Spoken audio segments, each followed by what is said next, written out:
പോരാളികൾക്കൊരു പ്രശ്നമുണ്ട്. അവരിങ്ങനെ പോരാട്ടം തുടർന്നുകൊണ്ടിരിക്കും.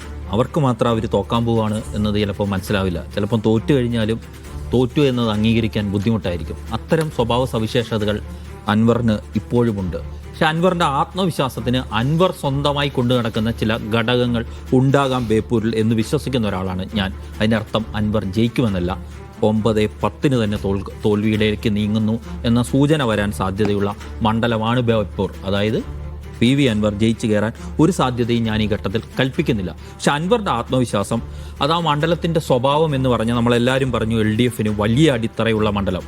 പക്ഷേ അടിത്തറയൊക്കെ നിൽക്കുമ്പോഴും ഫറൂഖും രാമനാട്ടുകരയും അടക്കമുള്ള ഭാഗങ്ങൾ UDFൻ്റെ കൂടി ശക്തി കേന്ദ്രങ്ങളാണ്. അവിടെ ഒരു നല്ല കാൻഡിഡേറ്റ് വന്നതിൻ്റെ മത്സരം അവിടെ ഉണ്ടായിട്ടുണ്ട്. തന്ത്രങ്ങൾക്ക് മറുതന്ത്രങ്ങൾ പ്രയോഗിക്കപ്പെട്ടിട്ടുണ്ട് ആ മണ്ഡലത്തിൽ എന്ന കാര്യത്തിലും തർക്കമില്ല. അതുകൊണ്ട് തന്നെ അൻവറിൻ്റെ വരവ് UDF പ്രവർത്തകരിൽ വലിയ ആവേശം ആ മണ്ഡലത്തിൽ ഉണ്ടാക്കിയിട്ടുണ്ട്. LDFിൽ നിന്നും ഒരു വിഭാഗം വോട്ട് കിട്ടാനുള്ള സാധ്യതയെക്കുറിച്ച് നേരത്തെ അജിംസ് പറഞ്ഞു. അതും അൻവറിൻ്റെ ആത്മവിശ്വാസമാണ്. അതായത് PA മുഹമ്മദ് റിയാസിനെ അദ്ദേഹം മരിമോനിസത്തിൻ്റെ ഭാഗമെന്നാണ് ആ തെരഞ്ഞെടുപ്പിന് മുമ്പ് വരെ വിശേഷിപ്പിച്ചുകൊണ്ടിരുന്നത്. അത്തരം കാര്യങ്ങളിൽ എതിർപ്പുള്ള LDF പാളയത്തിൽ നിന്നും ഒരു വിഭാഗം വോട്ട് താൻ ചോർത്തിയെടുത്തു എന്നുകൂടി അൻവർ കരുതുന്നു. അത് പുറമേക്ക് പ്രകടമല്ലെന്നും അങ്ങനെ നിശബ്ദമായ ഒരു വിപ്ലവം ബേപ്പൂരിൽ നടന്നുവെന്നും ആ പാവം ഉറച്ചു വിശ്വസിക്കുന്നുണ്ട് എന്നുള്ളതാണ് വസ്തുത.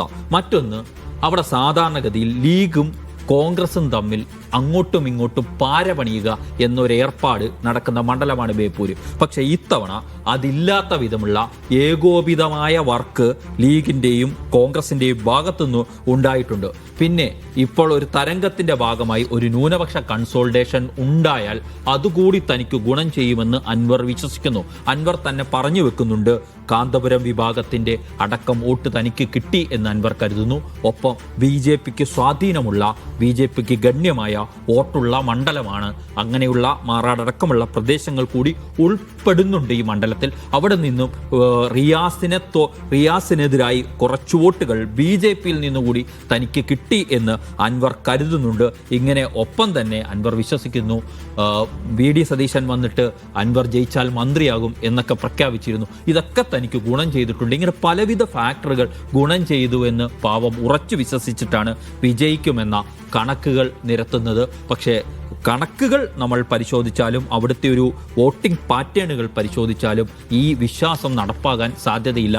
വേണമെങ്കിൽ റിയാസിന് വെല്ലുവിളി ഏറ്റെടുക്കാം. അങ്ങനെയാണെങ്കിൽ അൻവറിനെ മൊട്ടയടിച്ച് നടത്തിക്കുകയും ചെയ്യാം.